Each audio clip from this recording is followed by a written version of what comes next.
जय जिनेन्द्र साहब।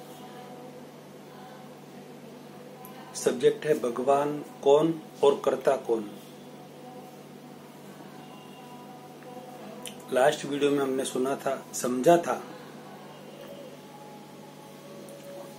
कि जो 24 कैरेट सोना होता है उसके कोई भी मतलब शॉर्ट में बात दोबारा कुछ रिपीट कर रहा हूं कि जो 24 कैरेट सोना होता है उसमें से कोई भी ज्वेलरी बनाई जाए कुछ भी मिक्स करके, तो उस मिक्स करने के बाद उसे दोबारा उसमें से 24 कैरेट सोना दोबारा निकालना है तो केमिकल प्रोसेस से वो अलग की जा सकती है। ये सब आप आज खुद मान सकते हैं कि हाँ ऐसा हो सकता है। उसी तरह आरओ के शुद्ध वाटर को भी वह कितना भी गंदा हो जाए तो लैब में जाकर उसे पीने लायक भी बनाया जा सकता है। और वाटर जिससे बना है हाइड्रोजन और ऑक्सीजन, उसको भी 2 कंटेनर में अलग अलग किए जा सकते हैं। 100% प्योर पानी उसमें से अलग निकाला जा सकता है और उस 100% प्योर पानी में से ऑक्सीजन और हाइड्रोजन को 2 कंटेनर में अलग निकाले जा सकते हैं। इस बात को आप खुद मान सकते हैं अच्छी तरह से कि जो 24 कैरेट सोना था वह कितना भी मिक्स हो गया तो भी अलग वापस उसको निकालने से केमिकल प्रोसेस से उसके अंदर कुछ भी नहीं बिगड़ा, राइट। तो उसी तरह पानी कितना भी गंदा हो गया, पानी को लैब में प्रोसेस करने से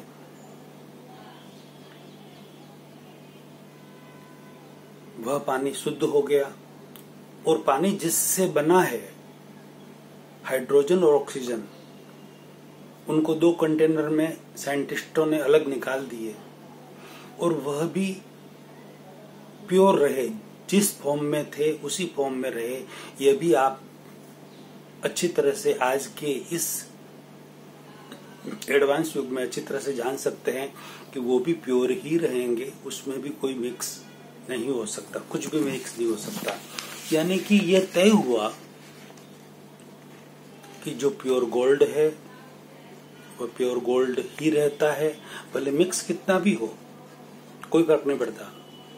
पानी पानी ही रहता है, फिर वो गंदा कितना भी हो उसमें से हाइड्रोजन ऑक्सीजन जब अलग निकालेंगे तो वह प्योर ही होगा।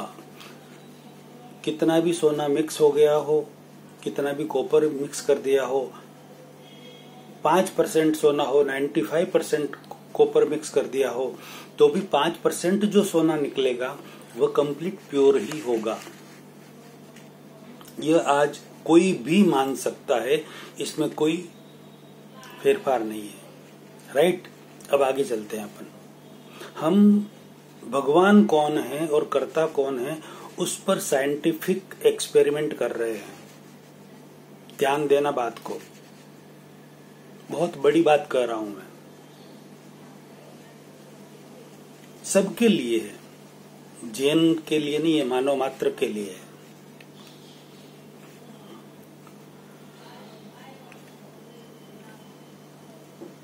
यहाँ पर मैंने 2 उदाहरण दिए हैं, बाकी इसी तरह के बहुत सारे एक्सपेरिमेंट से समझा जा सकता है कि किसी का मूल तत्व, जो सोने का या पानी का जो मूल तत्व था, किसी का भी मूल तत्व धातु कभी भी दूषित नहीं होती, गंदा नहीं होता। यदि सोना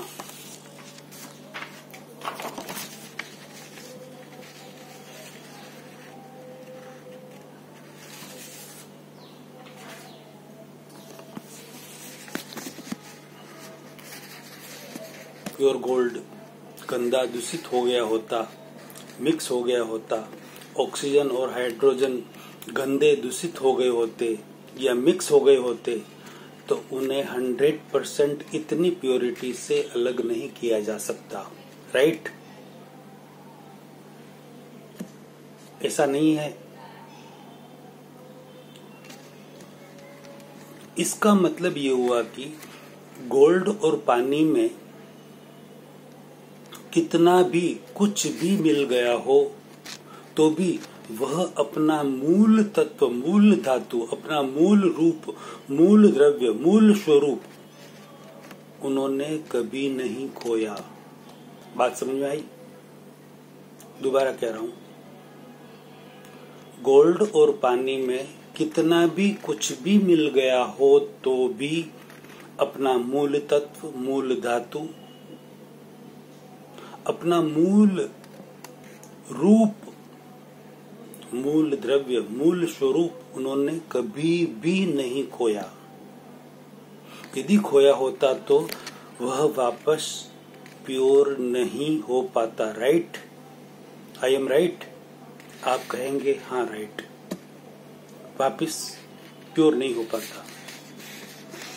आपसे एक प्रश्न और, ध्यान देना पूरा, क्योंकि हम बहुत बड़ी बात कर रहा हूं, मैं भगवान पर एक्सपेरिमेंट कर रहे हैं और भगवान के आपको साक्षात मुझे दर्शन करवाने हैं, ऐसा मैंने वचन दिया है। यदि आप अच्छी तरह से इसे समझेंगे, इसके रिलेटेड वीडियो देखेंगे तो 100% आपको आपके भगवान के, आपके देवी देवता के, आपके इष्ट के दर्शन होंगे, ये मेरी गारंटी। आपसे एक प्रश्न और, आत्मा विनाशी है या अविनाशी? हमारी जो आत्मा है उसका विनाश हो सकता है या विनाश नहीं हो सकता है? आप कहेंगे और लगभग सब कहेंगे आत्मा अविनाशी है, आत्मा का विनाश नहीं होता, इस शरीर का विनाश होता है। आत्मा तो अजर अमर है, ये सब कुछ सब जानते हैं और सब ऐसे ही कहेंगे। जो अविनाशी है, जिसका विनाश नहीं हो सकता, जिसका विनाश नहीं हो सकता, तो उसे कोई बिगाड़ भी तो नहीं सकता ना। जिसका विनाश नहीं हो सकता उसे कोई बिगाड़ भी कैसे सकता है? कोई बना भी तो नहीं सकता ना। यदि कोई कुछ बना सकता है, यदि कोई कुछ बना सकता है तो उसका वह विनाश भी कर सकता है, मगर आत्मा में ऐसा नहीं है। उसका कोई कुछ नहीं कर सकता, आत्मा को कोई जला नहीं सकता, आत्मा को कोई काट नहीं सकता, कोई आत्मा को पानी में भिगो नहीं सकता, कोई उसे डुबो नहीं सकता, कोई उसे रोक नहीं सकता, कोई उसे पकड़ नहीं सकता, कोई उसे बांध नहीं सकता।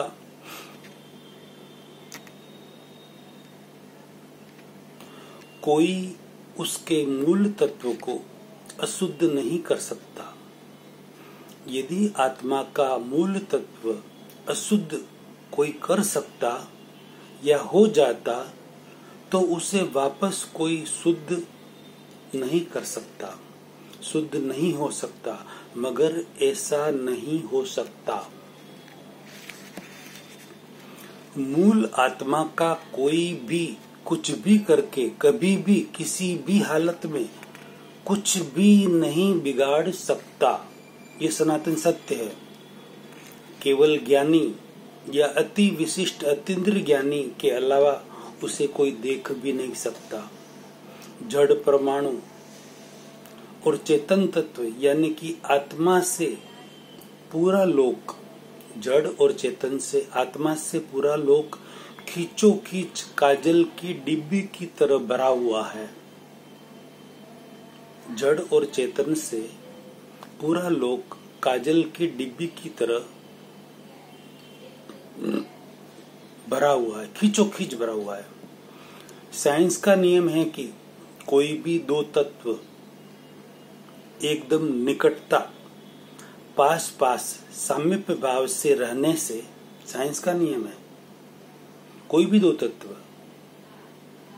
पास पास रहने से, निकटतम रहने से, सामीप्य भाव से रहने से तीसरा तत्व उत्पन्न होता है। दो तत्व मिलने से तीसरा तत्व उत्पन्न होता है।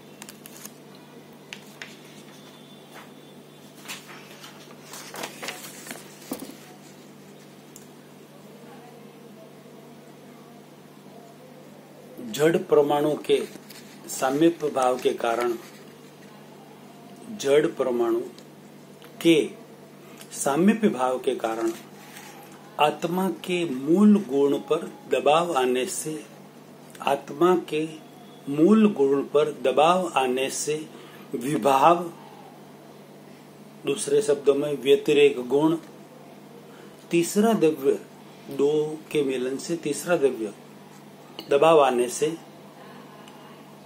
विभाव उत्पन्न हो गया, व्यतिरेक गुण उत्पन्न हो गया, तीसरा द्रव्य उत्पन्न हो गया। उस व्यतिरेक गुण के कारण आत्मा का जो विभाव उत्पन्न हुआ, व्यतिरेक गुण उत्पन्न हुआ, उसके कारण आत्मा का शुद्ध ज्ञान दर्शन अशुद्ध ज्ञान दर्शन हो गया। जैसे आंख पर प्रेशर आने से, ऐसे प्रेशर आने से डबल डबल दिखता है, लेकिन रियल में डबल नहीं है, एक ही है, खाली प्रेशर आया है। तो उसी तरह प्रेशर से तीसरा उत्पन्न होने से आत्मा को जो शुद्ध ज्ञान दर्शन था, जो एक ही दिख रहा था, वो डबल दिख रहा है, यानी कि अशुद्ध ज्ञान दर्शन हो गया। फिर आत्मा एकेंद्रिय से लगाकर दो इंद्रिय, त्रियेंद्रिय, चतुरेंद्रिय, पंचेंद्रिय, वो प्रथम बार मनुष्य तक समसरण मार्ग में रहता है, तब तक ऊर्ध्वगति की ओर प्रयाण करता ही रहता है। साइंटिस्ट डार्विन की थियरी उत्क्रांतिवाद के अनुसार बंदर में से चिंपांजी व मनुष्य तक का उसका जो विकास होता है, यहाँ तक वो डार्विन सही है।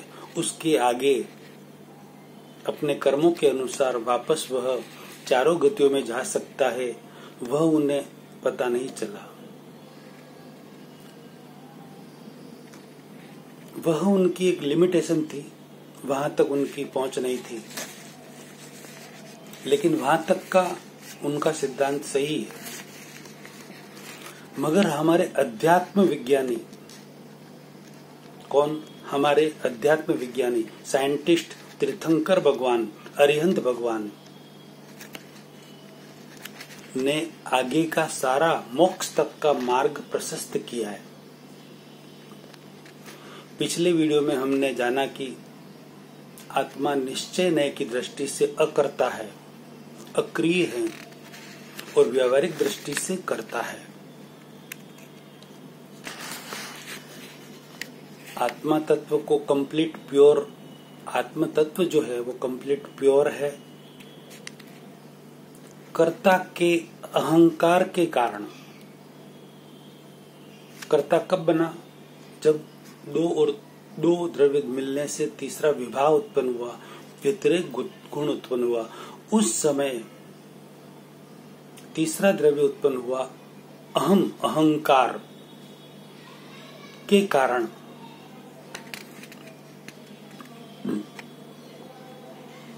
उसे जो भी दिखा वह मैं हूं, फिर अहंकार खड़ा हुआ, फिर जो भी दिखा यह मेरा है, मैं और मेरा दोनों खड़ा हो गया।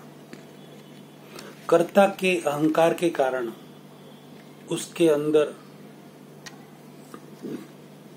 फिर कुछ भी करने लगा तो अहंकार के मैं और मैंने किया। उस अहंकार के कारण, कर्ता के अहंकार के कारण उसके अंदर भावों का प्रास लगने से अशुद्धियां आ गई। क्रमिक मार्ग की दृष्टि से हमारे गुरु भगवंत जो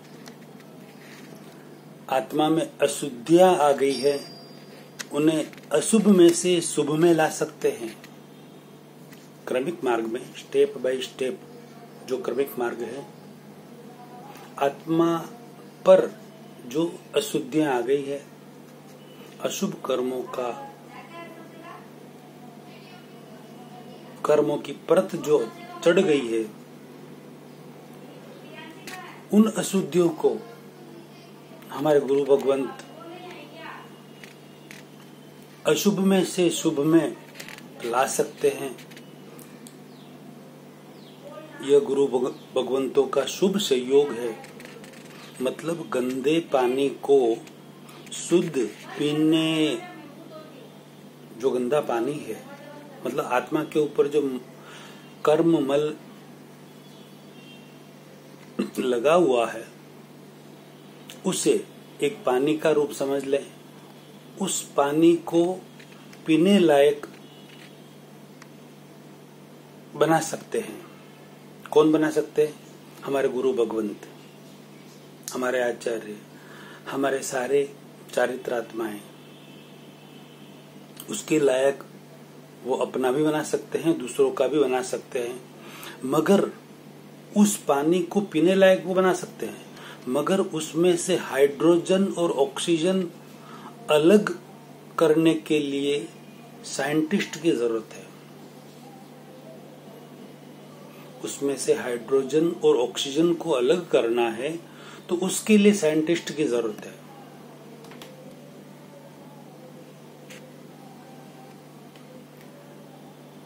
अब आपको प्रश्न खड़ा हो सकता है कि ये हाइड्रोजन और ऑक्सीजन यहाँ पर, यानी कि आत्मा के ऊपर जो शुभ अशुभ कर्म जो लगे हुए हैं,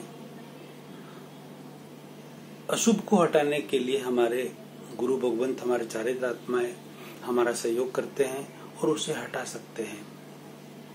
लेकिन यानी कि पीने लायक पानी बना सकते हैं जो गंदा हो गया, लेकिन उसमें से हाइड्रोजन और ऑक्सीजन को अलग नहीं कर सकते। यानी कि शरीर और आत्मा, हाइड्रोजन और ऑक्सीजन का मतलब ये समझिए आप, शरीर और आत्मा को अलग करना है तो वह वो नहीं कर सकते। वह तो सिर्फ आत्मज्ञानी ही कर सकते हैं।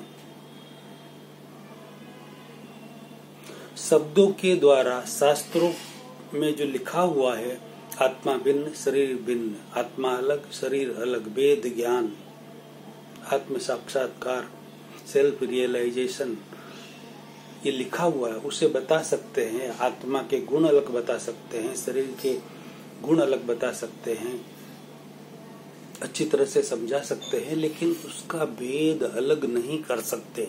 ऐसा तो सिर्फ आत्मज्ञानी ही कर सकते हैं, जिनको आत्मा का ज्ञान है, आत्मज्ञान हो चुका है, वह कर सकते हैं।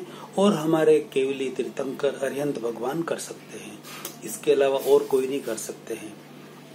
1% में अपवाद यह भी है कि क्रमिक मार्ग में भी ऐसे ज्ञानी, आत्मज्ञानी हुए हैं। क्रमिक मार्ग में भी ऐसे आत्मज्ञानी हुए हैं। भगवान महावीर स्वामी के बाद आचार्य कुंदाचार्य ऐसे हुए थे। वो ऐसे ही साइंटिस्ट थे। उनके बाद श्रीमद राजचंद्र जी हुए थे। वह भी क्रमिक मार्ग के ऐसे ही साइंटिस्ट थे, जो गुरु और आचार्यों से ऊपर थे और ऊपर थे। गुरु और आचार्य अशुभ में से शुभ में ला सकते हैं। और ये दो जो साइंटिस्ट हुए थे भगवान महावीर स्वामी के बाद, ये हाइड्रोजन और ऑक्सीजन को भी अलग कर सकते थे, शरीर और आत्मा को भी अलग कर सकते थे, आत्मज्ञान में हमें बिठा सकते थे। आत्मा अलग और भेद ज्ञान, शरीर अलग की भेद रेखा को हमें बता सकते थे। ऐसे साइंटिस्ट वो हुए थे। तो ऐसे साइंटिस्ट जो भी हो, वह आत्मा अलग और शरीर अलग की भेद रेखा को हमें बता सकते हैं, हमें अलग करवा सकते हैं, वेद ज्ञान करवा सकते हैं, आत्म साक्षात्कार करवा सकते हैं, सेल्फ रियलाइजेशन करवा सकते हैं।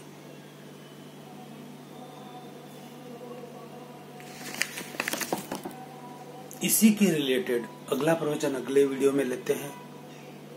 ये वीडियो आपको अच्छा लगा हो तो लाखों करोड़ों व्यक्तियों में शेयर करें। भगवान कौन और कर्ता कौन का सत्य और तथ्य लोगों में फैलाएं, अनुमोदना का पुण्य कमाएं। जय जिनेन्द्र।